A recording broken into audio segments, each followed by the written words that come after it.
What's up? I'm Namaste Notion, and welcome to the SEER site, a site for seers. Just sit back, relax, and let's see.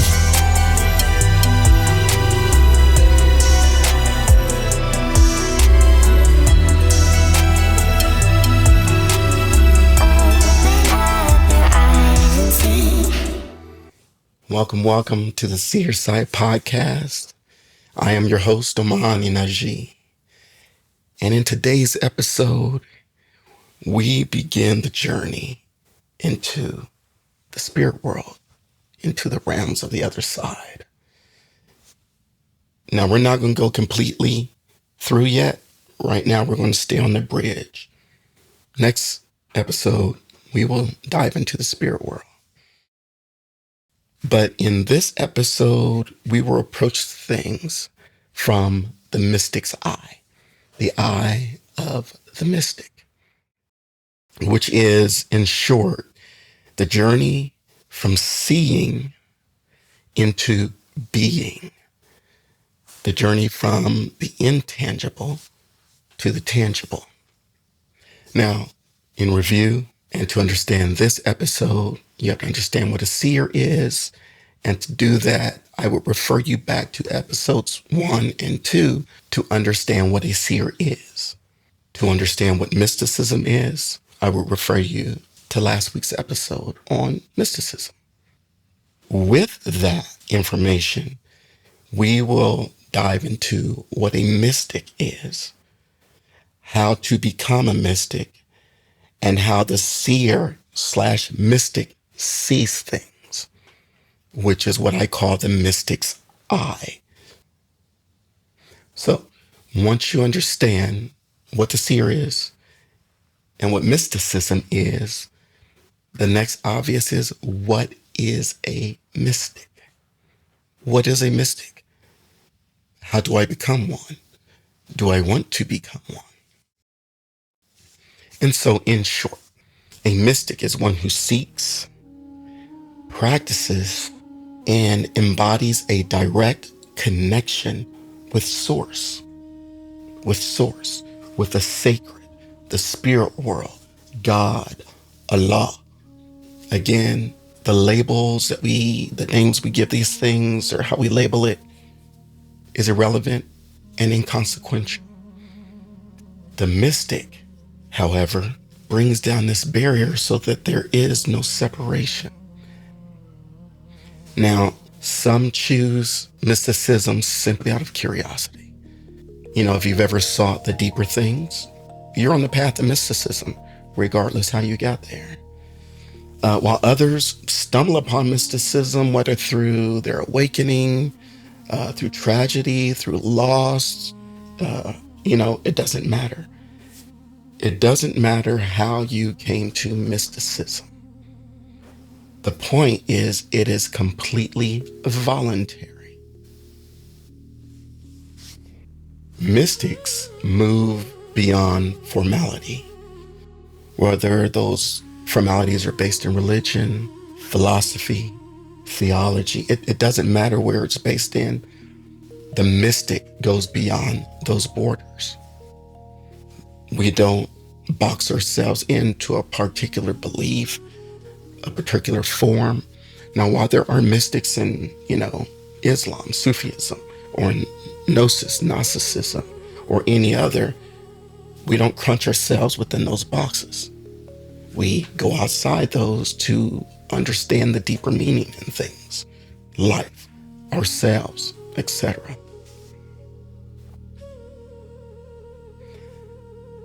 The mystic also reads between the lines. For instance, when I listen to people tell me about themselves, I read between what they are saying to get the deeper meaning. This happens, say, in scripture text. The mystic will read between the lines of, say, the Bible, and not take everything so literal. Now, I'm not here to change your beliefs. I'm simply here to say that the mystic will dive into that story instead of taking it at face value. Which brings me to another point. Mystics, while we go outside of these bounds, I've never met a mystic that followed the ignorance of blind faith. Blind faith is anathema to a mystic because it forces them to stay within a box, within a cage.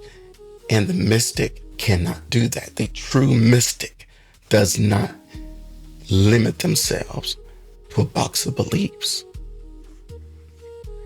You see, as mystics, we see through the veil. We live in communion with both the seen and the unseen. And like in my analogy in mysticism, those in religion tend to stay at the shores and they're guided by what they're being told over a pulpit. The mystic cannot live that way. We don't limit ourselves to dogmas and to obedience. You know, in the religion I used to be in, and I used to confront my pastor about things that I had questions about. And when the answer that was given to me was relegated to just blind faith and obedience, I was the type that was like, hell no. Because one, that's not what the scripture says. And that's not what you're practicing. I need to find out what the difference is. This is the mystic. This is when you go to the deeper things and don't shackle yourself to man-made systems, man-made mindsets, etc. Now, for me personally, as a seer and a mystic, I marry both of those two, being a seer and a mystic. And I would tell you how I marry them and why I marry them. And the best analogy I can give is mathematics. Say you have a lot of numbers in your head, but you don't know what these numbers mean. And you play with them, still get confused, but you still see these numbers. Well, in order to make sense of those numbers, you need math, which is, to my knowledge, a set of formulas to apply these numbers to get an equation. And this is how I use my seeing and my mystifying to bring out medicine. For example, these are my sites, just a summary of my sites. I am an empath. I am a regressionist or reincarnationist, which means I see the past lives of people. I am also a visionary. I see visions of the past, present, and future. I am a soul reader. And all these things I'm telling you about, these are just the labels that I've given them. So I'm a soul reader, which gives me access to the Akashic Library and to individual soul scrolls. I see auras and energies around people. I do dream interpretation, astral projection, animal scrying. I communicate with spirit guides and ancestors and ancient type energies. I am a medium, or I have medium experiences, and I channel. Now, I channel different than most other channels that I've actually experienced, but these are just basic terminologies of the sites I have. Now, if you heard all those, you have no idea what they mean, which was my experience. I could do these things. I didn't know what the hell it meant. Then I got into mysticism, which helped me to learn what these sites were, what I was experiencing, and more importantly, how to apply them, which became medicine. Now, again, we're going to get into medicine. And just to summarize, medicine is that unique dynamic that is resident within everybody. Everybody has medicine. The goal is to activate that medicine. The way I do it in my life as a seer is I take my seeing abilities and my mystical knowledge and wisdom and learning and apply those to produce medicine. Now, the reason I do that is to help and not to harm. For instance, when I first started putting labels and names and to my experiences, I would come out just blurting things to people, which did more harm, I feel, than it did good. Prime example, I was having a conversation with an older woman who had a daughter. Her daughter and I were about the same age. And in the conversation, I was discussing, wow, your daughter is an old soul this, an old soul that. To which this older woman jumped in and said, well, I am an old soul too. And I immediately said, no, you're not. You're actually young in your soul. That was not my job to do. Now, that might have been her ego coming in to contend with her daughter, and I should have left it at that. But at the time, I'm new to it, and I am a very bold person. I may be introverted, I may be shy, but I am bold when I have something to say, and sometimes to a fault. And so I, told this lady, no, you're not. And in the end, I don't ever remember having a conversation with her afterwards, although her daughter and I remained friends. And so this is where mysticism in my life has come in. Instead of me just taking what I see and blurting it out, I take my sight, I add it to my mystic experiences to bring out my medicine in a proper way. And so this is how I marry my sight with mysticism. And so this is what I refer to as the mystic's eye or the mystic's sight. Because when I start using my sight and mysticism together, when I was just using my sight, I was seeing things from my point of view and my interpretation. When I added that to mysticism and my mystical learnings, I started seeing from the viewpoint of consciousness. Basically the mystic's eye is the view from the soul and not from the ego. Once you begin to see through a mystic's eyes, you see from the viewpoint of consciousness. And in my experience, that has brought out what I label the Namaste Notion.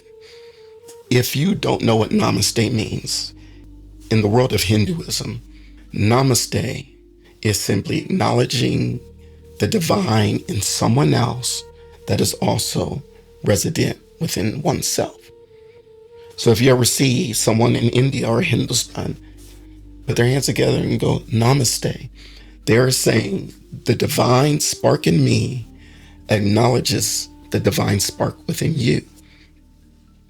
Well, once I started to take my sight and marry it to mysticism, I was able to see the light in all things. Some lights are dimmer than others, but in the end, I was able to begin seeing the light in everyone.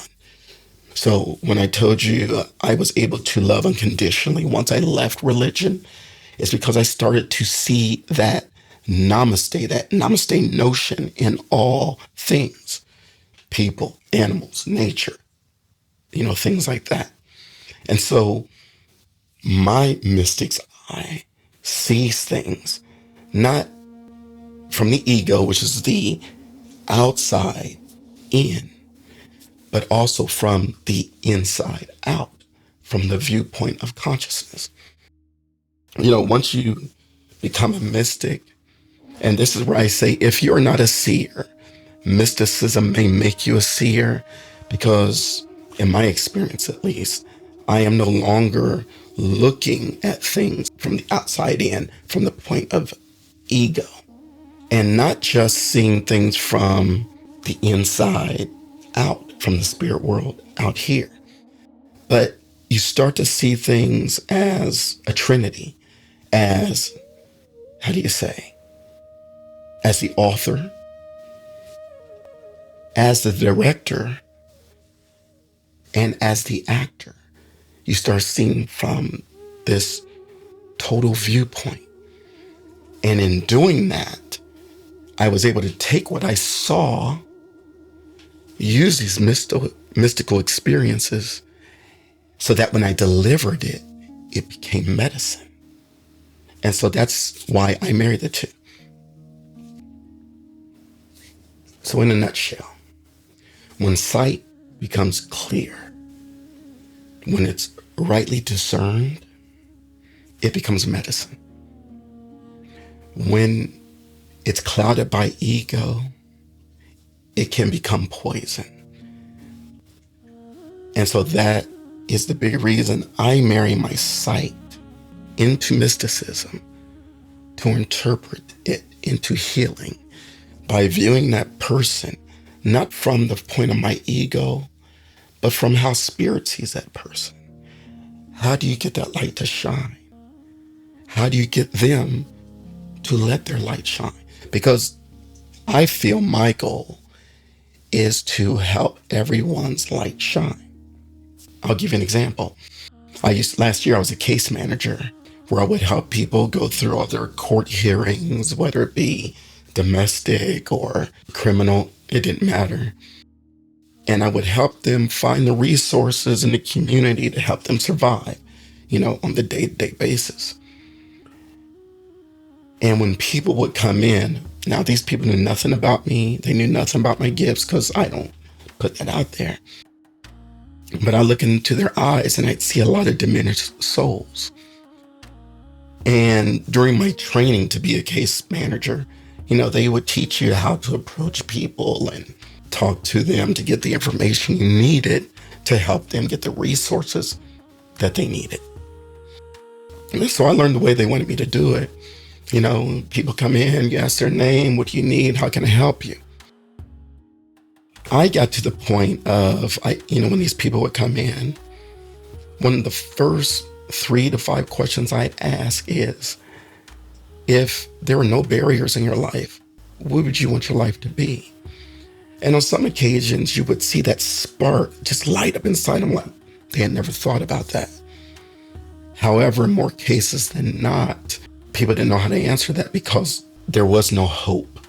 And hope is the spark that lights that light. And in some people, however, it did work. And so because of what I was seeing in people's eyes when they would come through, and I would take my viewpoint of them from the side of source, I would try and spark that light inside of them. Sometimes it worked, sometimes it didn't. That is their choice. But this is how I used my medicine in that particular position. So again, take your sight, take what you learned in mysticism, and do with it what you will. But it's up to you whether it's going to heal or whether it's going to harm. And so discernment matters. Try and interpret what we see without ego, through humility, wisdom, and love. And I say love because love, and I know we've screwed up the word love in this world, but I say love because when I approach people with the things I see in them, I always approach them as, with love. Instead of as an enemy, as a friend, I come in peace. And for me, at least in my experience, this has worked phenomenally. Just loving people. When you love people, you're able to see their soul in a way that I was never able to truly see it when I was blinded by religion. So for me, just having sight alone wasn't enough. And mysticism for me, mysticism without insight is just incomplete. From my experience, I needed them both. My psychic abilities and my mystical experiences. And I've had a lot of mystical experiences that I will start to open up. For instance, when we begin to talk about the spirit world, I will share with you what I have found on my journey in the spirit world. Your spirit guides, your ancestors, animal totems, just the way that spirit communicates with us in this world. So, things like that. But it's because of what I've seen, and I've married it to mystical experiences and wisdom and knowledge. For me, my sight with my mysticism allowed me to listen with more than just my ears and see with more than just my eyes. It allows me to walk in consciousness just as a normal part of life. Again, like many of the indigenous and First Nation tribes here on Turtle Island, this is how they walked, just in medicine. And now I am able to walk in that same consciousness just naturally with awareness. And that's all it is you're walking with awareness. Awareness of what? Things that could happen, things that will happen. Whatever you sow, ye shall reap. These kind of things. It's allowed me to recognize the divine reflected in all things. In all things, whether it's the two-legged, four-legged, finned, winged, nature, it doesn't matter. It's allowed me to see the beauty in all things. At the same time, it's allowed me to discern the darkness where I've needed to see it. And it allows me to live that Namaste Notion, just seeing the beauty in people. When I was a case manager, I dealt with so many people who were experiencing homelessness, people who were just thrown away, that had severe mental health issues. And they were just as beautiful as everybody else. I could tell you stories of some of the most beautiful people that suffer from homelessness, that suffer from mental health, simply because the light is the light in them regardless of their circumstances. And I did not mean to become emotional on this, but we have to start seeing the light in people. Because that's why I believe, we are going through such dark times right now. It's because we have forgotten how to see the light in another, when they are literally, as mysticism has shown me, direct reflections of ourselves. So, sorry about that. Didn't mean to get there, but it has allowed me to live that Namaste Notion, to see the light and the beauty in everything.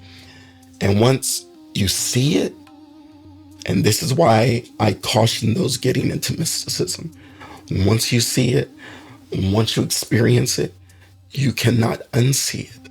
You cannot go back to blindness once you awaken to the beauty of consciousness. So, now that you know about mysticism, how do you become a mystic? How do you become an actual mystic? Now, while the symbol is structure, it's deep in practice. The practice is intense, but it's not hard. It's just intense.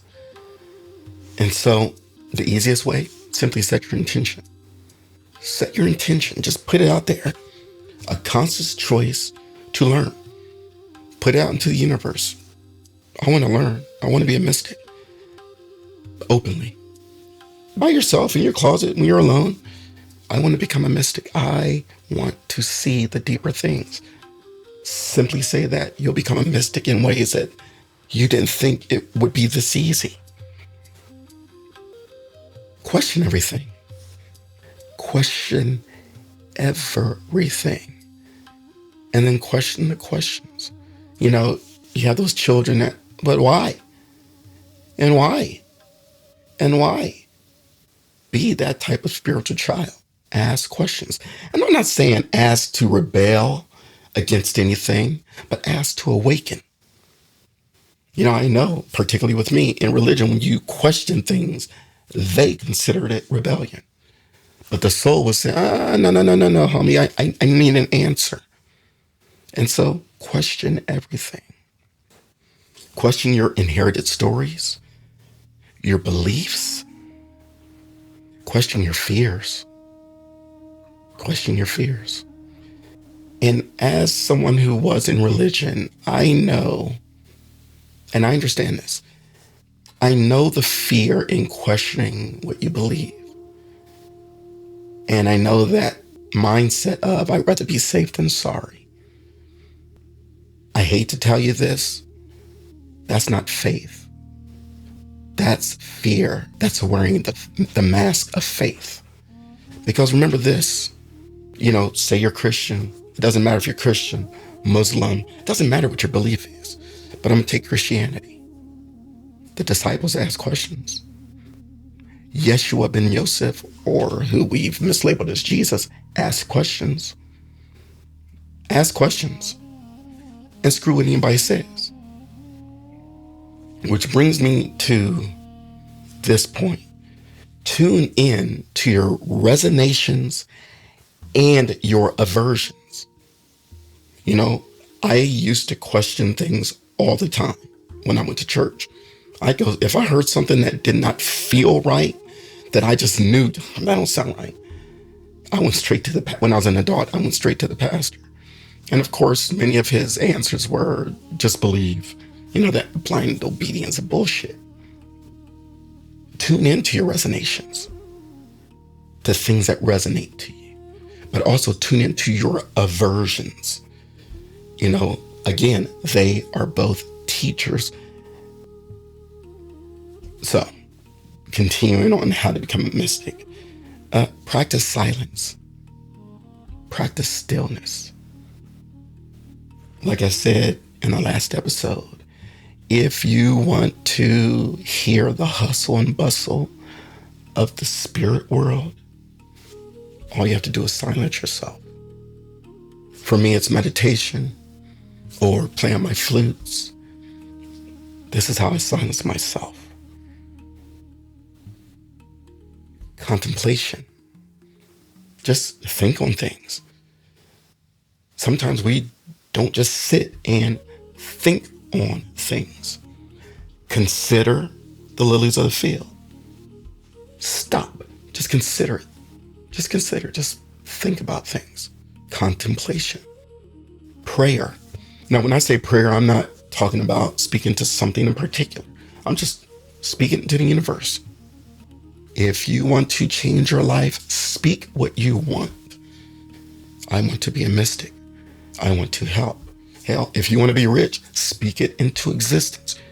Mysticism has shown me this more than anything else, that we are more powerful, more capable than we've ever realized.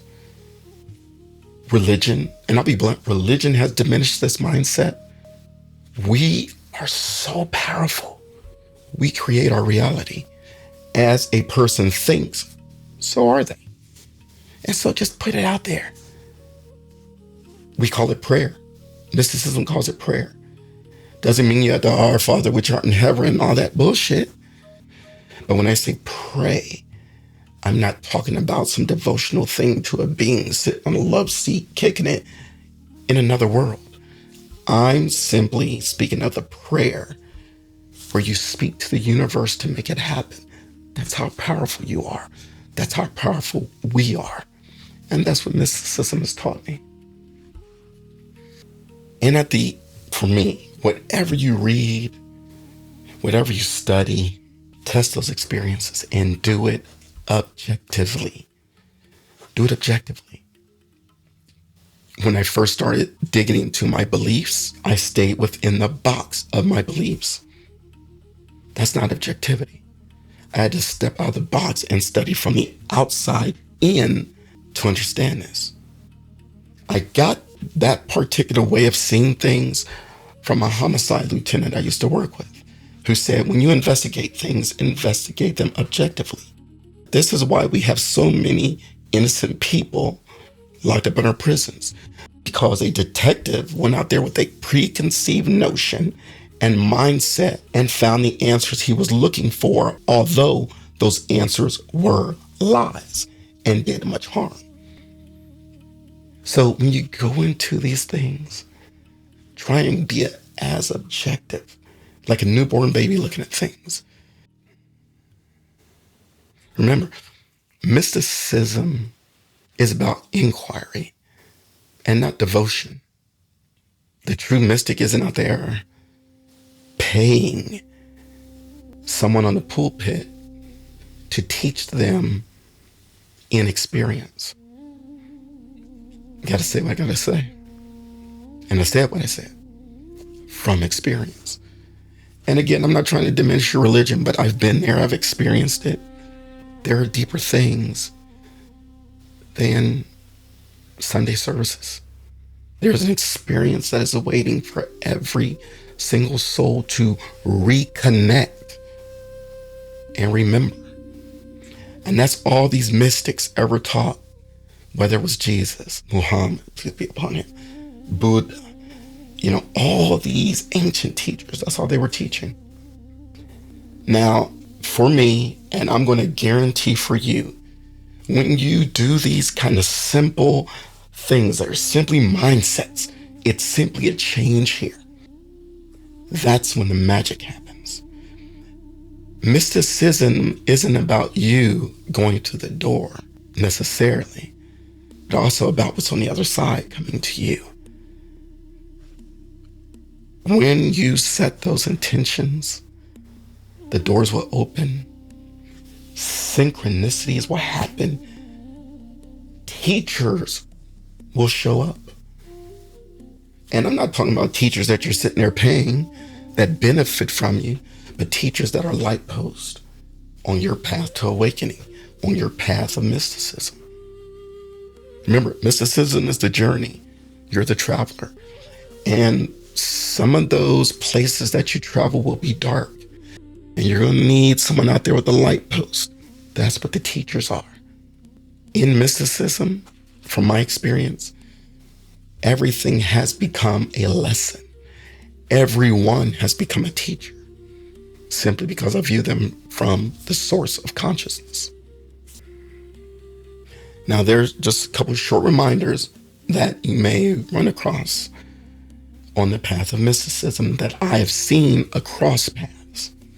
One, and the biggest one, know thyself. No matter what form of mysticism it is, no matter where it started, one of the biggest concepts is to know thyself. Know yourself. Get to know yourself. Again, just get to know yourself. That's all mysticism is learning your reflection. As above, so below, as within, so without. This is simply the mirror that each of us projects, the image. As above, so below, as within, so without. And that you reap what you sow. This is found across the spectrum of mysticism. You reap what you sow. So be careful what you put out there. Because again, karma, she can be a beauty or she can be a bitch. That is up to you. And that is the basis of free will. How will you use what you have? That's what free will is. But be careful, because karma doesn't sleep.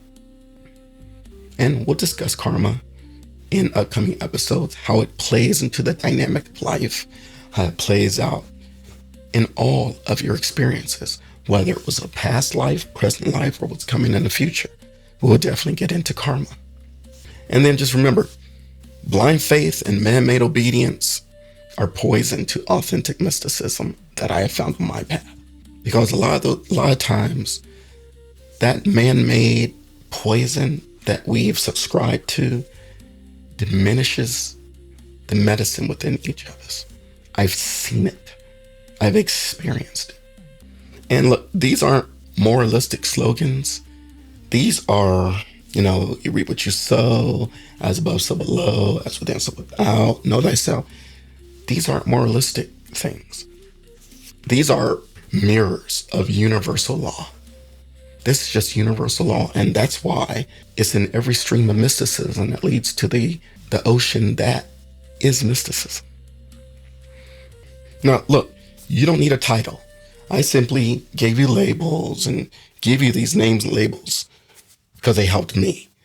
Because before, all I had was numbers, but didn't even know what those numbers were until I started using the equations of mysticism to produce medicine. But you don't need to call yourself a seer, and you don't need to be a seer to be a mystic. So although this is called the seer site, and I am a natural born seer, I can pretty much guarantee you that if you are not a seer, or if you do not consider yourself a seer, stepping into mysticism, I can't see you not being a seer once you do, because it changes the entire view of how we see things, of how we as individuals see things over and above the systems and the sites that man has forced us to see things with. Does that make sense? I hope so. Once your eyes open, your spirit eyes, your mystic eyes, you start to view life as the writer, the director, the performer. That's what life becomes. You're not just looking at it as a performer, but from all vantage points. And when you're able to do that, the beauty in people, God, I can't even explain it. Now, I will say this. Not everyone will understand your gifts, and that's okay. Our gifts, this walk is not here for applause, but for service. At least that's how I see mine.